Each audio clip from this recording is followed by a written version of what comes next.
Friends, welcome to 5 hours. ఇవాళ మనం July 2 current affairs చూద్దాం. అందులో ఫస్ట్ క్వశ్చన్ చూద్దాం.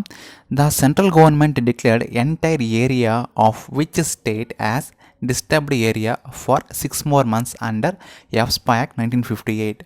యాప్స్పా యాక్ట్ ప్రకారంగా నెక్స్ట్ 6 months సెంట్రల్ గవర్నమెంట్ ఏ స్టేట్ని డిస్టర్బ్డ్ ఏరియాగా పరిగణించింది అంటే ఇట్స్ నాగాల్యాండ్. ఒకసారి మనం యాప్స్పా యాక్ట్ ఫుల్ ఫామ్ చూసినట్లయితే armed forces special power act. ఇది ఏ ఇయర్లో చేశారంటే 1958. ఏ సెక్షన్ కింద ఈ పవర్ యాక్ట్ వచ్చిందంటే ఇది సెక్షన్ 3. ఒకసారి మనకి దీని యొక్క పవర్స్ తెలుసుకున్నట్లయితే నాగాల్యాండ్లో ఎప్పుడైతే పబ్లిక్ ఆర్డర్ డిసార్డర్ అవుతుందో అలాంటి సిచ్యువేషన్స్లో ఆర్మీ ఎవరినైనా అరెస్ట్ చేయొచ్చు ఆర్ ఓపెన్ ఫైరింగ్ కూడా చేయొచ్చు. అలాంటి స్పెషల్ పవర్స్ అనేది ఈ ఆర్మ్డ్ ఫోర్సెస్కి ఉంటుంది. నాగాల్యాండ్ క్యాపిటల్ చూసుకున్నట్లయితే మనకి కోహిమా అండ్ చీఫ్ మినిస్టర్ ఎవరున్నారంటే Neiphiu Rio. Second question, which country has sign an agreement with India for formation of 50-50 joint venture company of LPG business. LPG business కోసం మన ఇండియన్ కంట్రీ ఏ కంట్రీతో జాయింట్ వెంచర్ కంపెనీగా ఎంఓయూ చేసుకుంది అంటే ఇట్స్ బంగ్లాదేశ్. యాక్చువల్లీ మన దేశం నుంచి ఎక్కువగా ఎల్పిజిని ఇంపోర్ట్ చేసుకున్నది ఎవరంటే బంగ్లాదేశ్. దాని యొక్క కాస్ట్ని తగ్గించుకోవడం కోసమని చెప్పి జాయింట్ వెంచర్ కంపెనీగా ఎంఓయూ చేసుకునింది.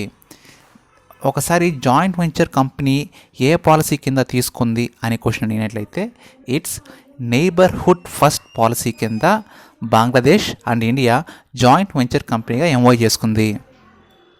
ఫ్రెండ్స్, అడిగితే ఏ స్టేట్ అని అడుగుతారు, ఇట్స్ నాగాల్యాండ్. ఏ పాలసీ కింద తీసుకుంది అని అడిగినట్లయితే ఇట్స్ నైబర్హుడ్ ఫస్ట్ పాలసీ. ఒకవేళ ఏ మినిస్టర్ దీన్ని అప్రూవ్ చేశారు అని అడిగినప్పుడు it's petroleum natural gas minister Dharmendra Pradhan. ఒకవేళ ధర్మేంద్ర ప్రధాన్ అని పేరిచ్చి ఏ కాన్స్టిట్యూషన్సీ అని అడిగినప్పుడు ఇట్స్ ఒడిస్సాకు చెందిన డియోగర్ అనే కాన్స్టిట్యూషన్ చెందిన వ్యక్తి. ఫ్రెండ్స్, ఇన్ని ఇచ్చినా కూడా ఒకవేళ మన ఇండియాకి చెందిన ఏ కార్పొరేషన్ చేసుకుంది అంటే ఇట్స్ ఇండియన్ ఆయిల్ కార్పొరేషన్. దాని యొక్క హెడ్ క్వార్టర్స్ వచ్చేసి న్యూఢిల్లీ. చైర్మన్ ఎవరున్నారంటే శ్రీకాంత్ మాధవ్ వైద్య. బంగ్లాదేశ్ చెందిన ఆయిల్ కంపెనీ ఏముందంటే ఇట్స్ బెక్సిమ్కో. దాని యొక్క హెడ్ క్వార్టర్స్ వచ్చేసి ఢాకా, బంగ్లాదేశ్. సిఇఓగా Mrinal Roy. Next question, name the fisheries, animal husbandry and dairying minister of India who launched first edition of Matsya Sampada news letters, fisheries and aquaculture recently. ఇక్కడ అడిగిన క్వశ్చన్ ఏంటంటే ఫిషరీస్కి animal husbandry and dairying minister ఎవరు అని అడుగుతున్నారు. ఆయన గిరిరాజ్ సింగ్. ఎవరంటే గిరిరాజ్ సింగ్. ఆయన రీసెంట్గా ఏం లాంచ్ చేశారంటే మత్స్య సంపద అనే బుక్లెట్ లాంచ్ చేశారు. ఇందులో గైడ్లైన్స్ రూపొందించబడి ఉంటుంది. ఫిషరీస్ వాళ్ళు ఎలాంటి ఆపరేషన్స్ చేయాలి అనే గైడ్లైన్స్ని ఈయన రిలీజ్ చేశారు. ఇది ఎన్నో అడిషన్ అని అడిగితే ఇట్స్ ఫస్ట్ అడిషన్. ఒకసారి మనం ఈ ఆప్షన్ చూసుకున్నట్లయితే Piyush Goyal is railway minister, Raj Kumar Singh అనేది మినిస్ట్రీ లేదు, Ravishankar Prasad is IT minister, Pralhad Joshi is parliament affairs minister. So మనకి ఇక్కడ ఫిషరీస్కి, అనిమల్ హస్బెండరీకి, డైరీ మినిస్టర్ వచ్చేసి Giriraj Singh. Next question, which IIT has prepared world's first online BSc degree in programming and data science.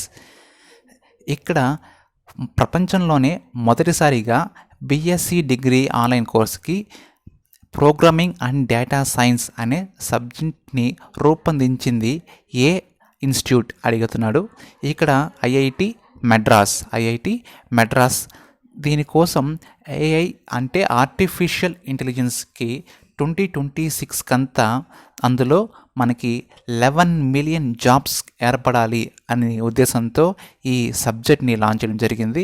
ఎవరు launch చేశారు అంటే human resource minister Ramesh Pokhriyal. ఏ institute దీన్ని ప్రిపేర్ చేసింది అంటే IIT Madras. Next question, India has become the founding member of UN alliance for poverty eradication recently. How many people across the globe has been classified as poor? Friends, Alliance for Poverty Eradication report ప్రకారంగా ప్రపంచవ్యాప్తంగా ఎంతమంది పూర్గా, పవర్టీగా తీసుకున్నారు అంటే 2.1 billion people ఇప్పుడు poor condition స్టేట్లో ఉన్నారు, poverty స్టేట్లో ఉన్నారు అని చెప్తోంది. ఫ్రెండ్స్, రీసెంట్గా యుఎన్ జనరల్ అసెంబ్లీకి సంబంధించిన అలయన్స్ ఫర్ పావర్టీ ఎరాడికేషన్కి రీసెంట్గా ఇండియా ఫౌండింగ్ మెంబర్గా ఎన్నికైంది. ఇక్కడ ఎంతమంది పావర్టీలోకి వెళ్ళారు అంటే 2.1 బిలియన్. ఒకసారి మనం ఇంటర్నేషనల్స్ గురించి చూసినట్లయితే దాని యొక్క హెడ్ క్వార్టర్స్ వచ్చేసి న్యూయార్క్, యునైటెడ్ స్టేట్స్. దాని యొక్క సెక్రటరీ జనరల్ ఎవరంటే ఆంటోనియో గుటెరెస్. రీసెంట్గా యుఎన్ జనరల్ అసెంబ్లీకి ఎన్నో అడిషన్ కింద ఇది తీసుకున్నారు అంటే ఇట్స్ 74th ఎడిషన్. అలాగే దానికి సంబంధించిన ప్రెసిడెంట్ ఎవరు అని అడిగితే Tijjani Muhammad Bande. Next question, name the former prime minister of India who is popularly known as father of Indian economic reforms. Indian economic reforms father ఎవరు అంటే పివి నరసింహారావు. రీసెంట్గా ఆయన న్యూస్లో ఉన్నారు. సో ఆయన మన ఫార్మర్ ప్రైమ్ మినిస్టర్ కూడా.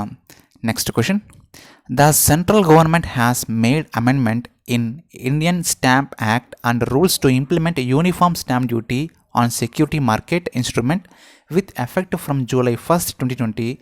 The Indian Stamp Act was originally enacted in which year? Friends, ఇక్కడ మనకి 2 నుంచి 3 క్వశ్చన్స్ వరకు ఈ బిట్లో చూడొచ్చు. మనకి ఇండియన్ స్టాంప్ యాక్ట్ ప్రకారంగా దాన్ని యూనిఫామ్ స్టాంప్ డ్యూటీ అని అమెండ్మెంట్ చేసి ఎప్పటి నుంచి స్టార్ట్ చేశారు అంటే July 1st. ఈ బిట్ యొక్క మీనింగ్ ఏంటంటే రీసెంట్గా సెక్యూరిటీ మార్కెట్లో కానీ, ఆఫ్షోర్ మార్కెట్లో కానీ, షేర్స్లో కానీ మనకి స్టాంప్ డ్యూటీ ఉంటుంది. కానీ అది ఒక్కొక్క స్టేట్కి ఒక్కొక్క స్టాంప్ డ్యూటీ ఉంటుంది. దాన్ని ఇప్పుడు అమెండ్మెంట్ చేసి యూనిఫామ్ స్టాంప్ డ్యూటీగా మార్చారు. అంటే దేశం మొత్తం ఒకేలాగా స్టాంప్ డ్యూటీ ఉంటుంది. సో అది ఏ యాక్ట్ కింద దీన్ని మార్చారు అని అంటే ఇది ఒరిజినల్గా ఎప్పుడు స్టార్ట్ చేశారు అంటే 1899లో ఈ యాక్ట్ని తీసుకొచ్చారు. ఆ తర్వాత ఫైనాన్స్ యాక్ట్ 2019 ప్రకారంగా దీన్ని అమెండ్మెంట్ చేశారు. కానీ ఎప్పటి నుంచి స్టార్ట్ చేశారు అంటే July 1st నుంచి దేశాన్ని మొత్తం యూనిఫామ్ స్టాంప్ డ్యూటీగా యాడ్ చేశారు. ఇందులో ఎప్పటి నుంచి స్టార్ట్ అయిందని అడిగితే July 1st నుంచి స్టార్ట్ అయింది. అలాగే ఒరిజినల్గా ఎప్పుడు ఎనాక్ట్ చేసింది అంటే 1899. Okay friends, next question. ఇందులో మనకి 2 టర్మ్స్ అనేది చాలా గుర్తుపెట్టుకోవాలి. ఆర్టీఏ అంటే రిజిస్ట్రార్స్ టు ఇష్యూ. ఇది ఆర్బీ కంట్రోల్లో షేర్స్ ఇష్యూ చేయబడుతుంది. అలాంటి సందర్భాల్లో మనం ఆర్టీఏ యూజ్ చేస్తాం, రిజిస్ట్రార్స్ టు యాన్ ఇష్యూ. అలాగే ఎస్టీఏ అంటే షేర్ ట్రాన్స్ఫర్ ఏజెంట్స్. ఒకవేళ మీకు ఈ అబ్రివేషన్ ఇచ్చి ఆర్ అని అడిగితే ఇట్స్ రిజిస్ట్రార్. ఒకవేళ కింద అబ్జర్వేషన్ ఇచ్చి టీ అని అడిగితే ట్రాన్స్ఫర్. ఇలాంటి క్వశ్చన్స్ మనకి అబ్జర్వేషన్స్లో కనబడతాయి.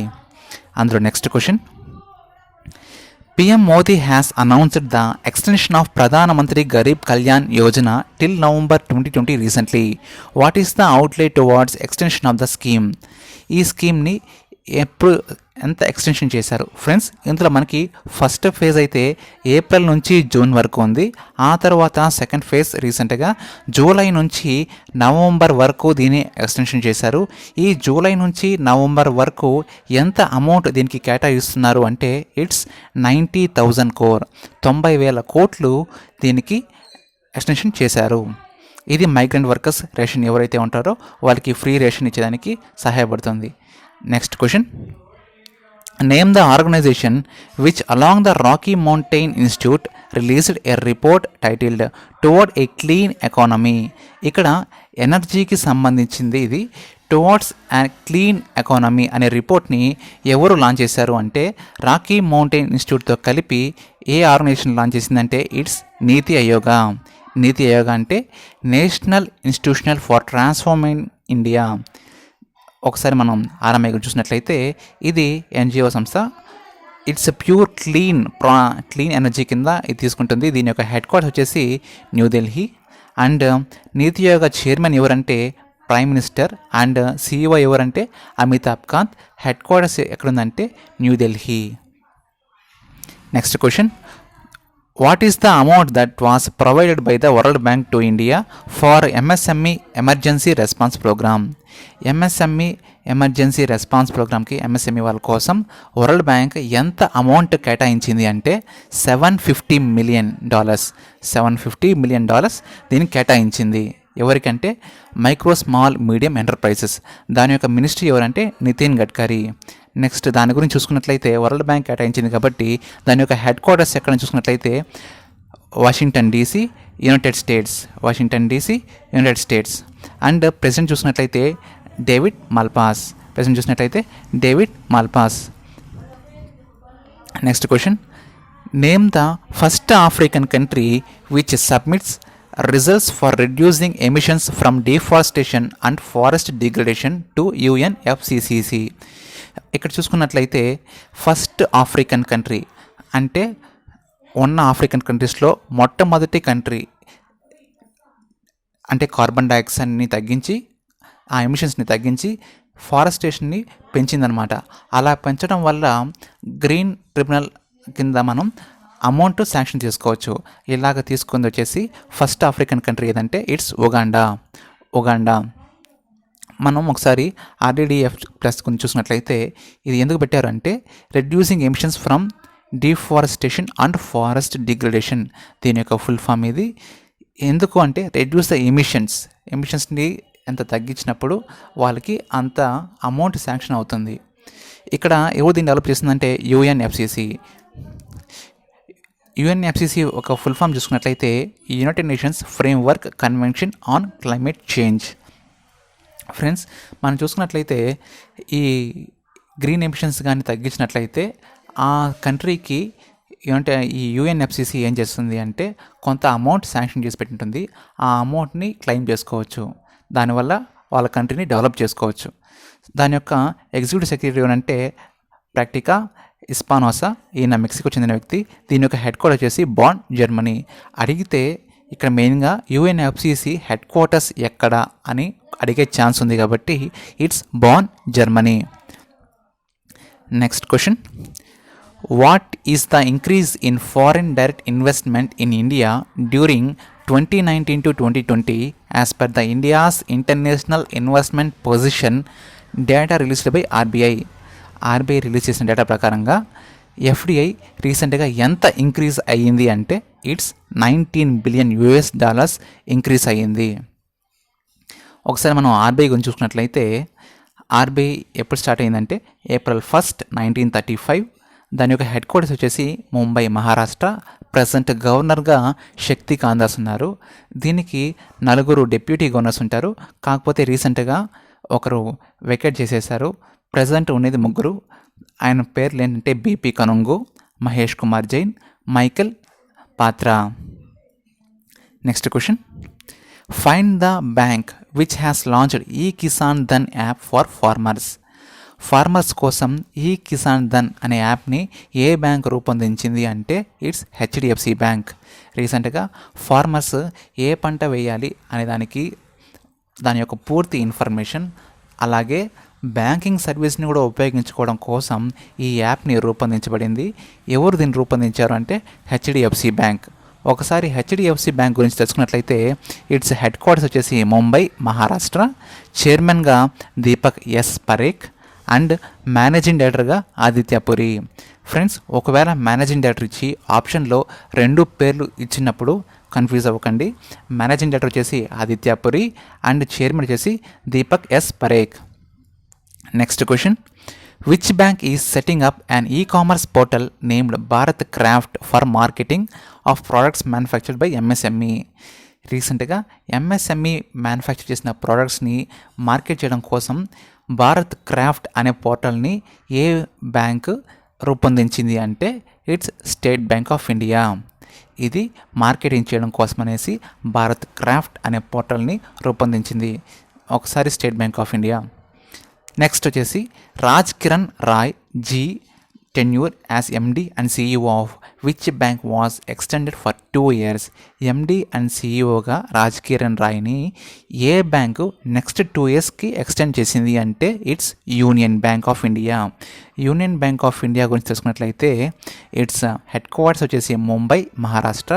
అండ్ చైర్మన్ నాన్ అఫీషియల్ డైరెక్టర్గా ఎవరున్నారు అంటే కేవల్ హండా. ఫ్రెండ్స్, మీకు కనుక ఈ వీడియో నచ్చినట్లయితే లైక్ చేయండి మరియు